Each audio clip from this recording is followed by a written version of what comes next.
Good morning class. आज हम लोग इलेक्ट्रिक फ्लक्स पढ़ेंगे। हो सकता है उस क्लास में तुम लोगों को समझ में ना आया हो, क्योंकि वहाँ पर आवाज़ बहुत ज़्यादा इको हो रही थी और बोर्ड पर भी कुछ सही से दिख नहीं रहा था। तो यहाँ पर सबसे पहले हम लोग इलेक्ट्रिक फ्लक्स पढ़ेंगे और इलेक्ट्रिक फ्लक्स की सबसे पहले डिफिनेशन पढ़ेंगे, पहले इंग्लिश में और उसके बाद हिंदी में। ठीक है, फिर समझेंगे इसको। तो देख लो, सबसे पहले इलेक्ट्रिक फ्लक्स की definition in English. Electric flux over an area in an electric field represent the total number of electric field lines crossing this area normally. ठीक है, ये इसका इंग्लिश वर्जन हो गया। अब हम इसका हिंदी वर्जन देख लेंगे। ठीक है, हिंदी में क्या बोल रहा है कि वैद्युत फ्लक्स क्या होता है। वैद्युत क्षेत्र में स्थित किसी पृष्ठ से संबद्ध वैद्युत फ्लक्स उस पृष्ठ से होकर गुजरने वाली वैद्युत बल रेखाओं की माप है, जिसे फाई ई से प्रदर्शित करते हैं। ठीक है, अब इसको इस तरीके से समझ लो कि एक डेफिनेशन क्या कह रही है कि मान लो यहाँ पर इलेक्ट्रिक फील्ड लाइंस बहुत सारी मूव कर रही हैं। ये एक एरिया है जहाँ से इलेक्ट्रिक फील्ड लाइन ऐसे से जा रही है। ठीक है, किसी एक डायरेक्शन में जा रही होंगी ऐसे ये। ठीक है, तो यहाँ पर क्या हुआ, तुमने एक ऑब्जेक्ट या कोई ऐसा मटेरियल रख दिया कि यहाँ पर इस तरीके से ये एक मटेरियल रख दिया। ठीक है, तो इस मटेरियल से जितनी भी इलेक्ट्रिक फील्ड लाइंस पास हो रही होंगी ऐसे। ठीक है, तो वो इस मटेरियल का इलेक्ट्रिक फ्लक्स कहलाएगा, जिसको हम फाई ई से रिप्रेजेंट करते हैं। बस कहने का मतलब है कि इलेक्ट्रिक फील्ड लाइंस जो है एक किसी पर्टिकुलर इलेक्ट्रिक फील्ड लाइंस या किसी विद्युत क्षेत्र में हम किसी ऑब्जेक्ट को जब रख देते हैं, तो उस ऑब्जेक्ट से पास होने वाली इलेक्ट्रिक फील्ड लाइंस को ही हम क्या कहते हैं, इलेक्ट्रिक फ्लक्स कहते हैं। ठीक है, अब दूसरी चीज़ पढ़ते हैं। इसमें नीचे डिफिनेशन क्या दी है, एक तो ये डिफिनेशन होगी, दूसरी ये डिफिनेशन है। ये जो है प्रैक्टिकली डिफिनेशन है और ये उसका मैथमेटिकल वर्जन होता है। ठीक है, जो लिखा हुआ है देखो, the electric flux delta phi through an area element delta A in an electric field vector E is defined as. ठीक है, डेल्टा फाई बराबर ई वेक्टर डॉट, इसको बोलते हैं डॉट या स्केलर प्रोडक्ट होता है। Delta phi is equal to E vector dot delta A vector, और जब इसको ओपन करोगे इस डॉट प्रोडक्ट को, तो हो जाएगा डेल्टा फाई बराबर E into delta A into cos theta. अब ये कौन सी बला है, चलो इसको समझते हैं। पहले हिंदी इसकी पढ़ लेते हैं। ठीक है, तो हिंदी में क्या लिखा हुआ है पर देख लो, एक्चुअल में दोनों डिफिनेशन ही हैं। ठीक है, अब इस डिफिनेशन को देखो, लिखा हुआ है एक समान विद्युत क्षेत्र में स्थित किसी समतल पृष्ठ से गुजरने वाला विद्युत फ्लक्स विद्युत क्षेत्र की तीव्रता तथा क्षेत्रफल सदिश सदिश क्यों बोलते हैं, क्योंकि क्षेत्रफल का भी डायरेक्शन होता है। क्षेत्रफल सदिश डेल्टा ए वेक्टर के अदिश गुणनफल के बराबर होता है। डेल्टा फाई बराबर vector E dot delta A vector, same वही चीज़ है। डेल्टा फाई बराबर E into delta A into cos theta.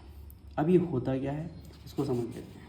ठीक है, तो यहाँ पर देखते हैं हम लोग, जैसे कोई एक मटेरियल लिया। ठीक है, ये मान लो एक मटेरियल है ऐसे, ये एक मटेरियल है। ठीक, बहुत ध्यान से समझना इसको, बहुत सिंपल है, कुछ है नहीं इसमें। तो यहाँ पर हमने एक छोटा सा एरिया ले लिया, ये मान लो एरिया ले लिया। ठीक, इसका नाम ले लिया। देखो छोटा एरिया है तो फिजिक्स में क्या होता है, कोई छोटी चीज़ क्वांटिटी लेते हैं तो उसमें डी लगा देते हैं या डेल्टा लगा देते हैं। ठीक है, तो यहाँ पर क्या हो जाएगा, इसको हम मान लेंगे डेल्टा ए। ठीक, डेल्टा ए मान लेंगे और मान लो कि यहाँ पर से बहुत सारी इलेक्ट्रिक फील्ड लाइन पास हो रही है ऐसे ऐसे इलेक्ट्रिक फील्ड लाइन पास हो रही है इस तरीके से। तो यहाँ पर ये देखना है कि इस पर्टिकुलर एरिया से कितनी इलेक्ट्रिक फील्ड लाइंस पास हो रही है। तो ये क्या हो जाएगा, इस एरिया का इलेक्ट्रिक फ्लक्स कहलाएगा, फाई ई कहलाएगा। ठीक है, तो फाई ई में कितनी इलेक्ट्रिक फील्ड रही, इलेक्ट्रिक फील्ड तो कांस्टेंट है। ठीक, तो वो हो जाएगा ई वेक्टर। ठीक है, और फिर इसका ले लोगे dot product delta A vector. ठीक, तो कहने का मतलब है कि यहाँ पर इलेक्ट्रिक फील्ड लाइन बहुत सारी हैं और ये एक बड़ा सा मटेरियल है और इस मटेरियल में एक छोटा सा हमने एरिया ले लिया। तो तो इस पर्टिकुलर एरिया से कितनी इलेक्ट्रिक फील्ड लाइन पास हो रही है, तो वो इस एरिया का कहलाएगा इलेक्ट्रिक फ्लक्स कहलाएगा। और ये इलेक्ट्रिक फ्लक्स भी कम होगा क्योंकि ये एरिया छोटा है, तो इसके आगे भी हम डेल्टा लगा देंगे, डेल्टा फाई ई लिख दोगे, ठीक है। डेल्टा फाई ई बराबर हो जाएगा ई vector dot delta A vector, ठीक है। समझ में आए, ठीक है। इसको इस तरीके से समझो, जैसे ये ऑब्जेक्ट हमको मिल गया, ठीक है।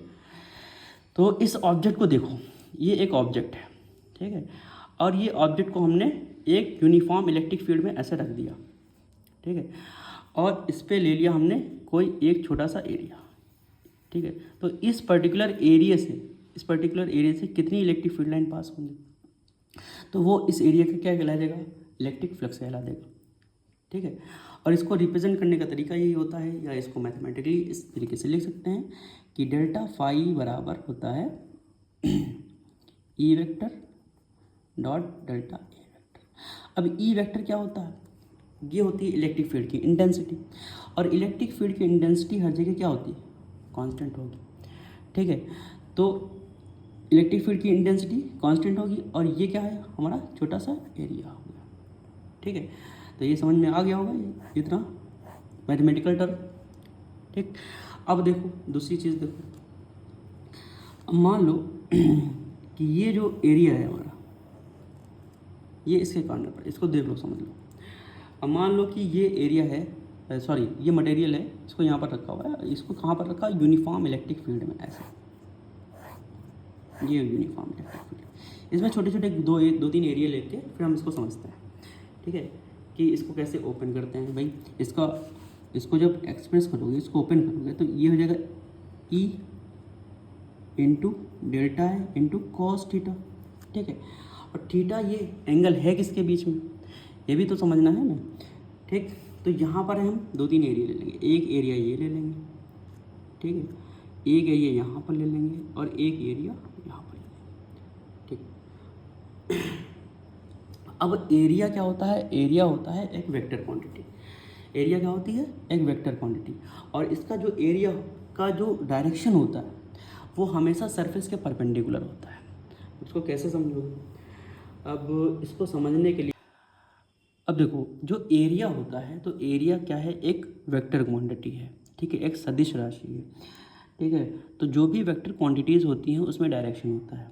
तो एरिया वेक्टर के डायरेक्शन को समझोगे कैसे, कि इसका डायरेक्शन कैसे लिया जाता है सरफेस का। तो उसके लिए हम एक ऑब्जेक्ट लेंगे, मान लो ये हमारे पास एक ऑब्जेक्ट है, ये रबर है हमारे पास, ठीक है।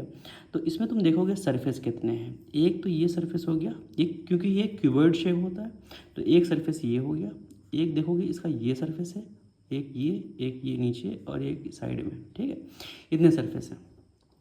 तो अगर हम ये सरफेस ले रहे हैं ऊपर वाला, ठीक है, तो इसका जो डायरेक्शन होगा तो इस सरफेस के परपेंडिकुलर होगा, ऐसे, ठीक है, इस तरीके से तुम ये डायरेक्शन लोगे। तो इसको तुम देखोगे 3D में इस तरीके से, आइसोमेट्रिक व्यू में। तो ये तुमको हमेशा ध्यान रखना कि ये अगर सरफेस है तो इसका डायरेक्शन हमेशा इसके परपेंडिकुलर होगा, और अगर ये सरफेस है, ठीक है, तो ये वाला साइड में ले रहे हैं ये सरफेस, तो इसका डायरेक्शन ये होगा, ठीक। ये सरफेस ले रहे हैं तो इसका डायरेक्शन ये होगा, ठीक है, हमेशा परपेंडिकुलर होगा, ये ध्यान रखना है, ठीक है। तो यहाँ पर तुम देखोगे कि ये मटेरियल जो ले रहे हैं ये 3D में इसको इमेजिन करो, ठीक है। तो ये है इसका साइड, तो इसका डायरेक्शन एक ये हो जाएगा, जो कि इलेक्ट्रिक फील्ड लाइन के क्या हो जाएगा, पैरेलल हो जाएगा। तो अगर इसके बीच में लेंगे, मतलब ये उभरा हुआ पार्ट होगा, तो इस पर जो हम एरिया वेक्टर लेंगे तो इसका जो डायरेक्शन होगा वो इन इलेक्ट्रिक फील्ड लाइन के परपेंडिकुलर होगा। और यहाँ पर तुम देखोगे साइड में बिल्कुल, तो वो होगा इसका एरिया वेक्टर का डायरेक्शन, इस एरिया का जो डायरेक्शन होगा वो इलेक्ट्रिक फील्ड लाइन के जस्ट अपोजिट होगा, ठीक है। तो जो एंगल्स होते हैं वो हमेशा एरिया वेक्टर यानी कि एन कैप, जो एरिया वेक्टर होगा उसके बीच में, और जो इलेक्ट्रिक फील्ड लाइंस होंगी, यानी कि इलेक्ट्रिक फील्ड लाइंस और एरिया वेक्टर दोनों के बीच का एंगल होता है ये कॉस थीटा, ठीक है, यही लिया जाता है। तो तुम ध्यान देना इसमें कि ये तुम्हारे पास एरिया है तुम्हारे पास, तो इसका जो डायरेक्शन होगा वो ऐसे होगा, इसको हम एन कैप से रिप्रेजेंट करते हैं, ठीक है। और ये है तुम्हारे पास इलेक्ट्रिक फील्ड का डायरेक्शन।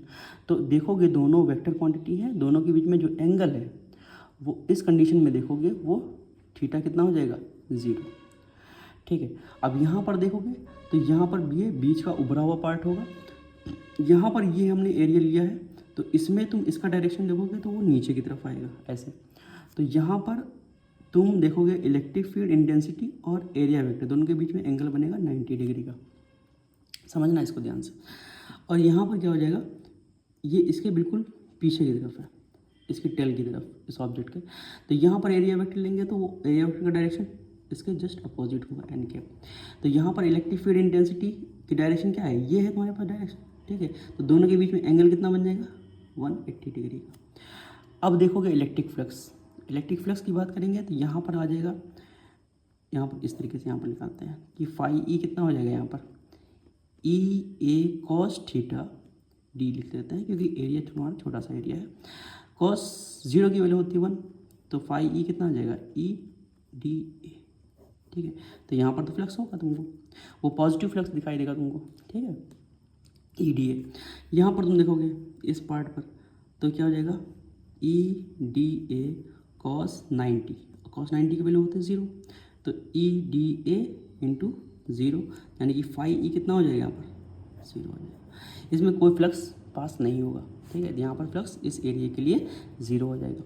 यहाँ पर हम देखेंगे तो यहाँ पर हो जाएगा phi E D A cos 180 degree, और इसके लिए हो जाएगा कॉस 180 डिग्री की वैल्यू होती है -1 इंटू -1, तो ये जो फ्लक्स आएगा तुम्हारा वो निगेटिव में आएगा, ठीक। तो डायरेक्शन मैटर करती हैं, ये ध्यान रखना कि यहाँ पर एरिया वेक्टर जो कॉस थीटा है, ये थीटा जो एंगल लिया गया है वो किसके किसके बीच में है, तो ये हमेशा ध्यान देना, वो थीटा जो है वो एरिया वेक्टर का डायरेक्शन और तुम्हारा इलेक्ट्रिक फील्ड की इंटेंसिटी के बीच में होगा, ठीक है। आई होप कि तुम लोग ये समझ में आ गया होगा, हमको अब समझाने की ज़रूरत नहीं पड़ेगी। Okay, thanks. हाँ, अब इलेक्ट्रिक फ्लक्स का लास्ट पॉइंट हम इंटीग्रेशन के टर्म में समझ लेते हैं, ठीक है, कि इसका इंटीग्रेशन क्यों होता है और इंटीग्रेशन का मतलब क्या है और इंटीग्रेशन किस पार्ट का होता है, ठीक है।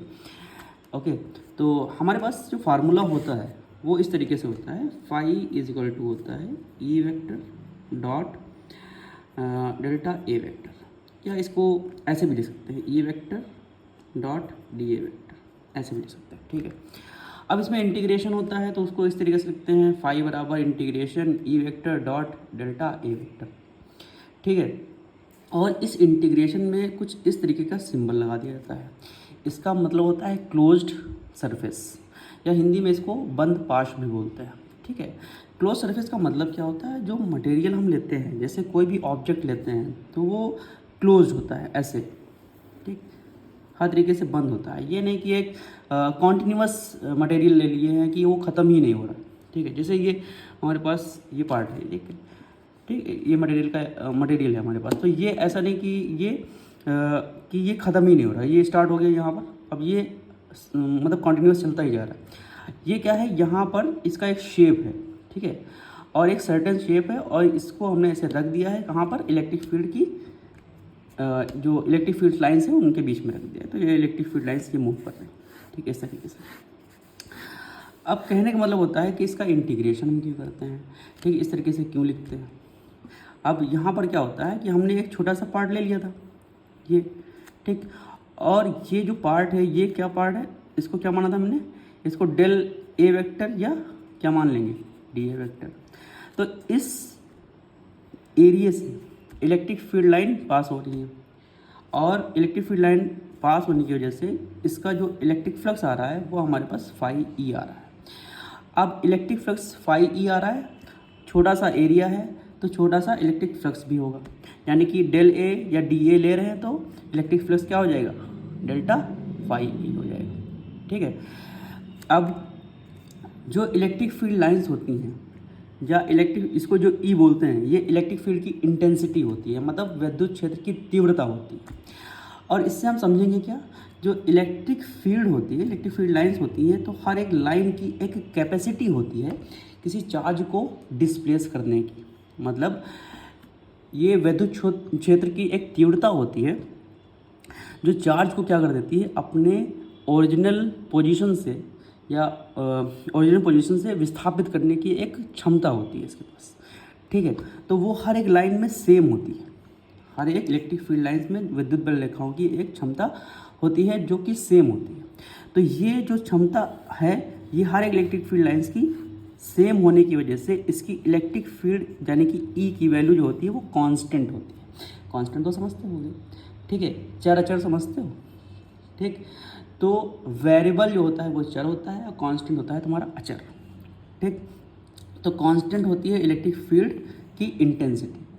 तो इंटीग्रेशन के टर्म में जो चीज़ कांस्टेंट होती है उसको हम इंटीग्रेशन के बाहर लिखते हैं, ठीक है। तो फाई ई बराबर कैसे लिखोगे, E vector integration close integration delta A vector. अब ये इंटीग्रेशन का मतलब क्या होता है, इंटीग्रेशन का ये मतलब होता है कि ये जो यहाँ से इलेक्ट्रिक फील्ड लाइन निकल रही होगी, फिर एक हमने एरिया ये ले लिया, यहाँ से भी इलेक्ट्रिक फील्ड लाइन निकल रही होगी, यहाँ से निकल रही होगी, छोटे छोटे हम एरिया ले लेंगे।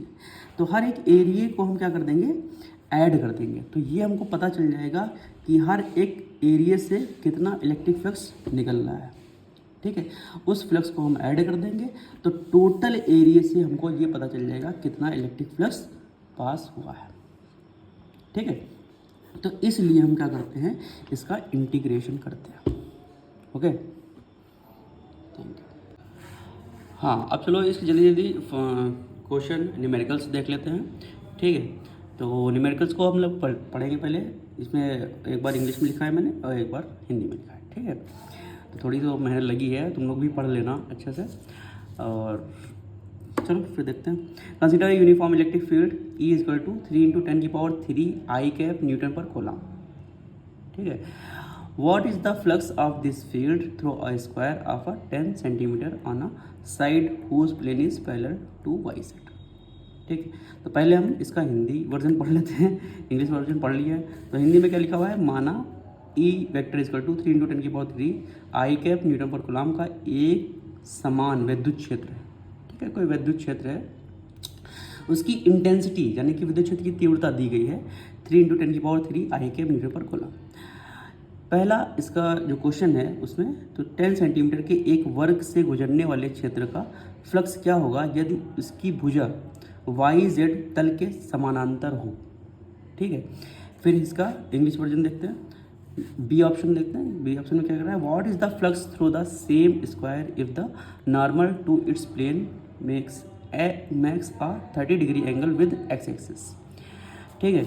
अब इसको हिंदी में देख लेते हैं, क्या कर रहा है, यदि उसी वर्ग के तल पर अभिलंब एक्स अक्ष के साथ 60 डिग्री का कोण बनाता है तो उसी वर्ग से होकर गुजरने वाला फ्लक्स क्या होगा, ठीक है। पूरा क्वेश्चन हमने पढ़ लिया है, हिंदी में भी इंग्लिश में भी। अब इसको किस तरीके से हम अप्रोच करेंगे, लगाएंगे कैसे, चलो देखते हैं, ठीक है।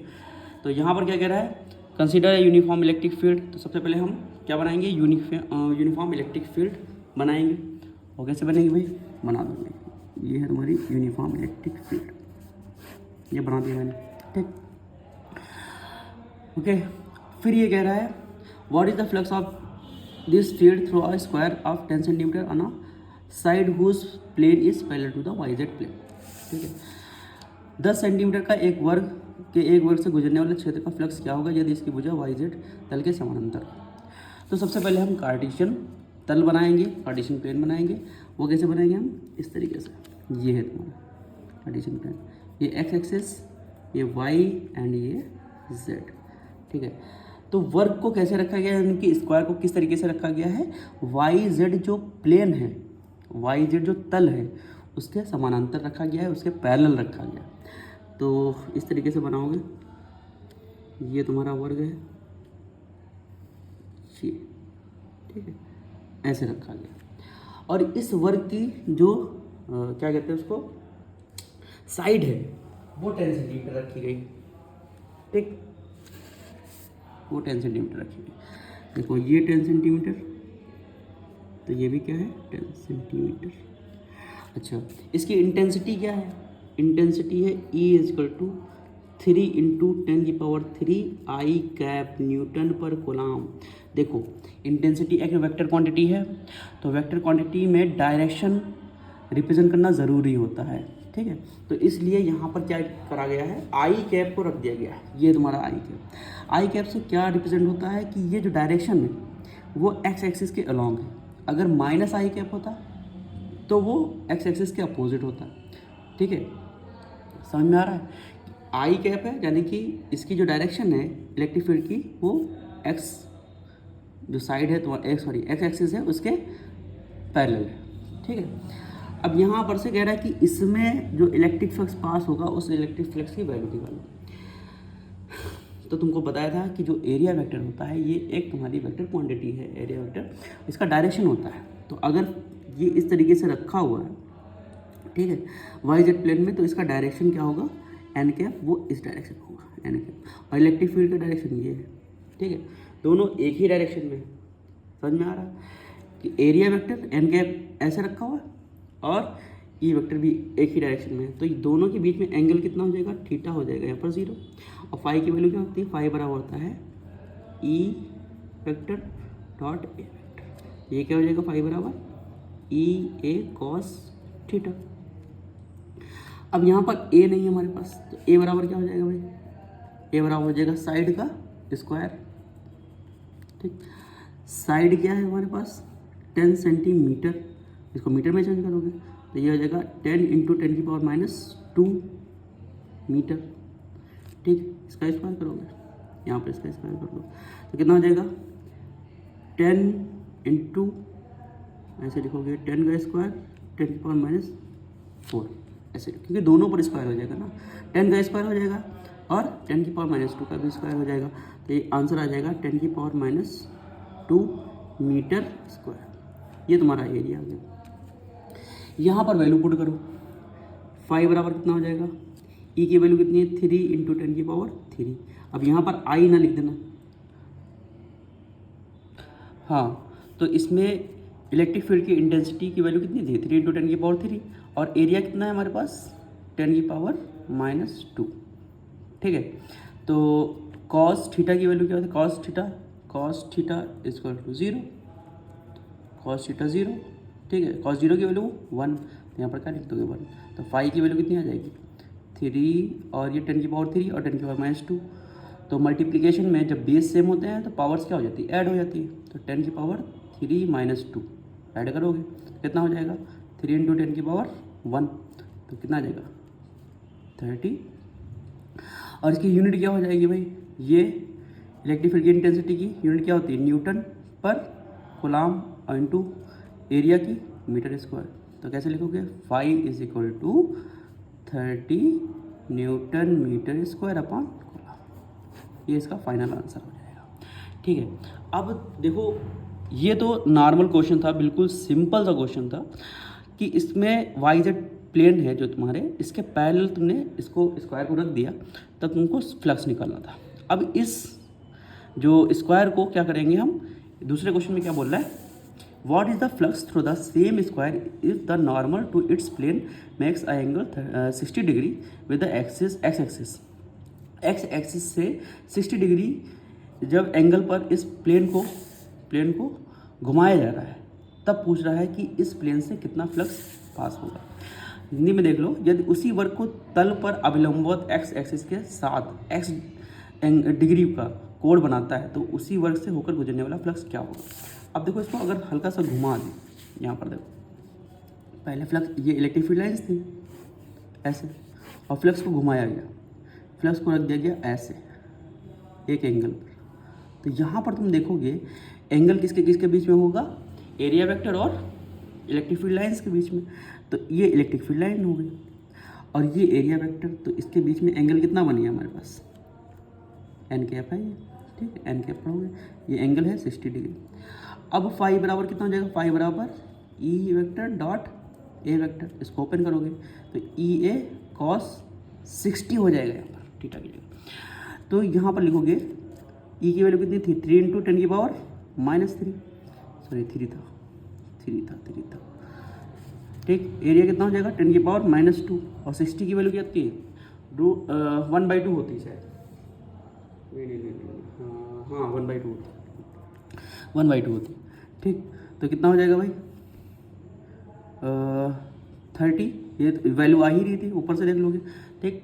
यहाँ पर वैल्यू कितनी थी इसकी, 30 थी, इंटू 1/2, तो ये कितना आ जाएगा 15 newton metre square upon coulomb, ठीक है। जब कितना इसको घुमा दिया 60 डिग्री एंगल पर, एक्स एक्सिस से 60 डिग्री एंगल पर घुमा दिया, ठीक है, तो कितना आ जाएगा 15 newton metre square upon coulomb, ठीक। Okay, clear.